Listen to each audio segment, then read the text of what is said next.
Morning, folks. Brian here, Geomagnetic Earthwatch, Monday, April 21st, 2025. This is a brief space weather report. We are currently under G2, geomagnetic storm conditions, from the coronal hole opening. We'll get to that in a minute.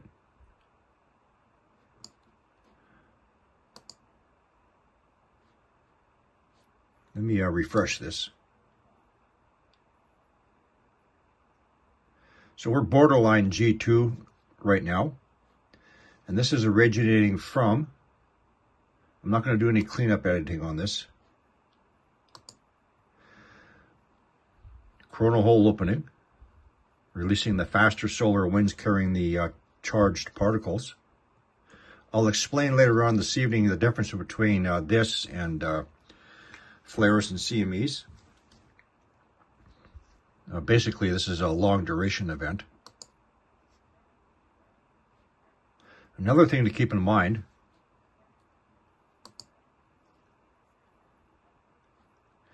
so our coronal hole is here, releasing the faster solar winds. If, for example, we have a flare releasing a CME from this region here, for example, it's going to catch a ride with the faster solar winds. So we'll pay attention to this one here. For example,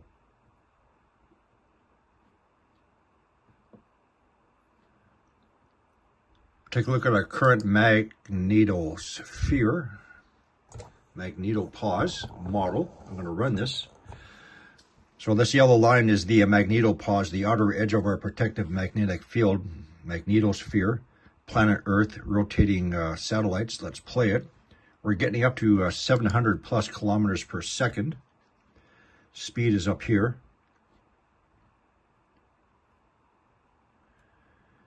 .600. It peaked up 700 plus kilometers per second, pardon me. So right now 658. Play it one more time.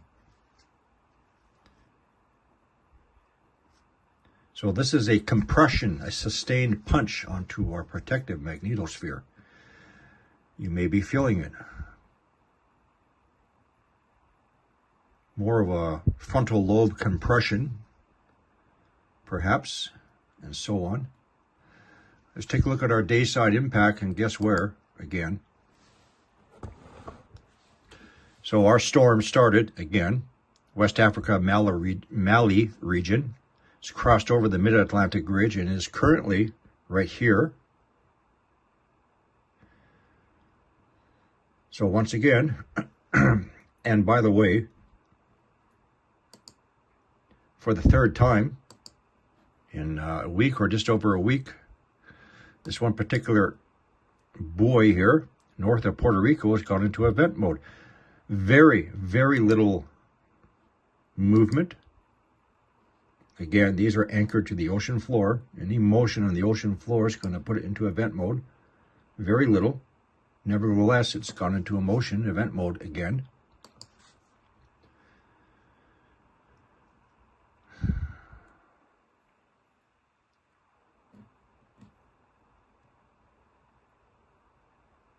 Same thing, same location. Let's go through it. Take too long to open up Google Earth, so I'm going to use NASA Firms. So G2 is forecasted, therefore a possibility of G3, strong geomagnetic storm. We'll watch for any activity in Cabo Verde, Mid-Atlantic Ridge, the arc of volcanic islands here, including Martinique, Pele,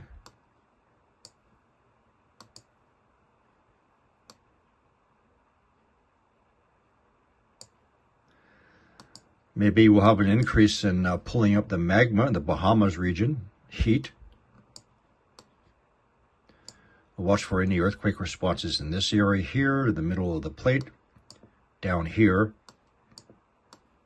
maybe Belize. Once again, this region here, the Galapagos. You know the drill. Ecuador, Colombia, Peru,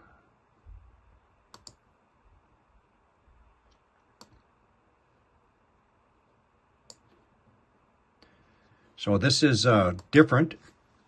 5 minutes, let's keep on going, than the CME impact. So this is going to be sustained compression on our shielding, as you can see right here.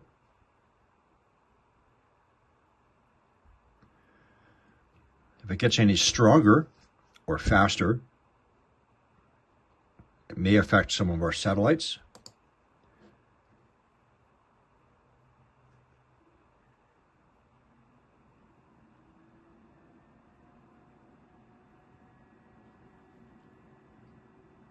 Pressure's not all that high.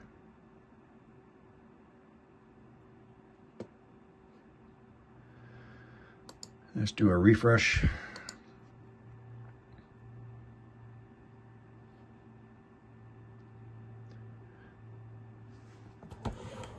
We're dropping down a bit. Don't let that be deceiving.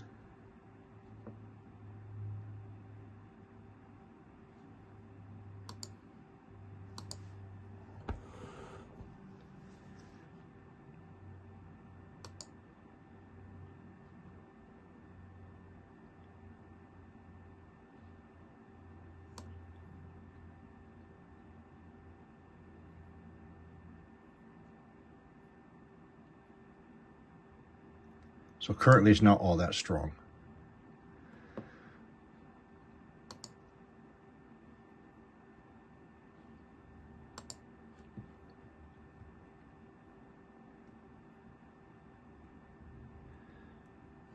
So Earth facing, starting about yesterday.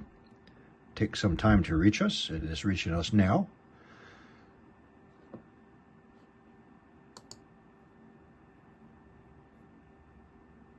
Once again,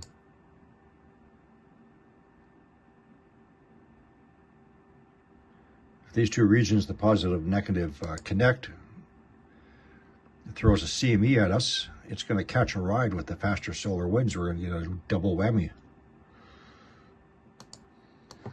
Whammy bammy, maybe.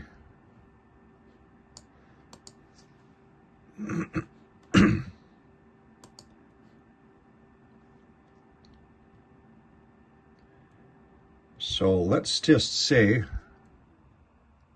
let's add on 2 hours. This is current time. Let's add on 2 hours. And we're going to be off at the coast of Guatemala.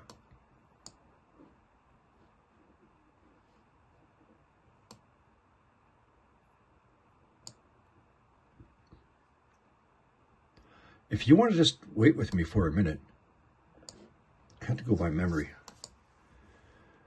The 14th, UTC time, 15:30.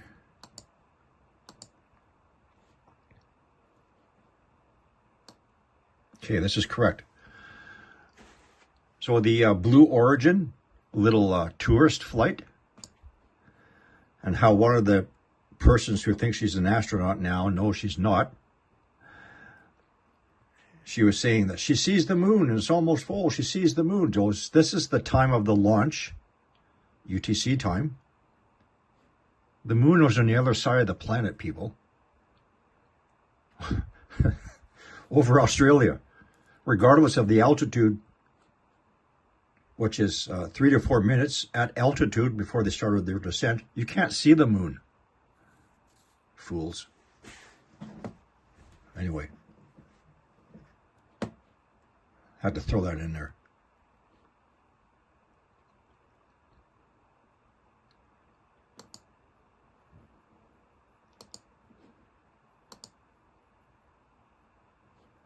Okay, if this increases, I'll come back.